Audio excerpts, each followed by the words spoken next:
Le centre-ville de Fort-de-France étouffe sous la pression des voitures. La mairie a donc décidé de remettre en service les horodateurs, une solution qui est loin de faire l'unanimité. Céline Chalonneau.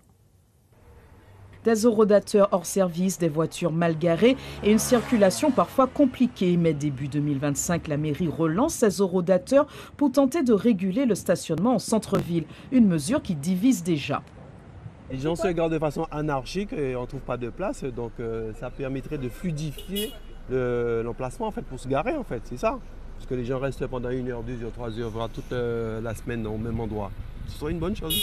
On connaît un petit peu la Martiniquais, ils vont se garer même s'il y a les horodateurs, ils ne vont pas forcément payer. C'est une bonne chose dans le sens où il y aura peut-être plus de places libres en fin de compte pour les usagers qui pourront descendre et faire les magasins comme ils veulent ou faire leurs achats. Depuis plusieurs années à Fort-de-France, la régulation du stationnement est au point mort. Une situation qui complique la vie des habitants, mais aussi des commerçants du centre-ville.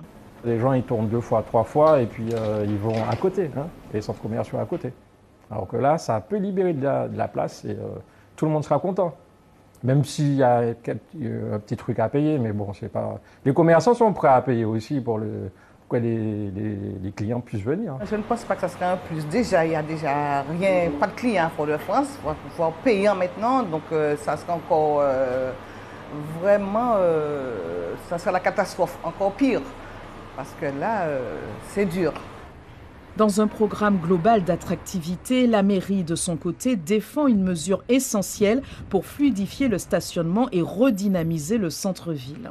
D'abord, remettre du stationnement à la disposition de celles et ceux qui fréquentent le centre-ville. C'est donc des investissements lourds au profit à la fois du bien-être des commerçants, des chalands du centre-ville. Entre attente et scepticisme, une question demeure. Les horodateurs suffiront-ils à changer les habitudes? Réponse d'ici février, quand les machines entreront à nouveau en action.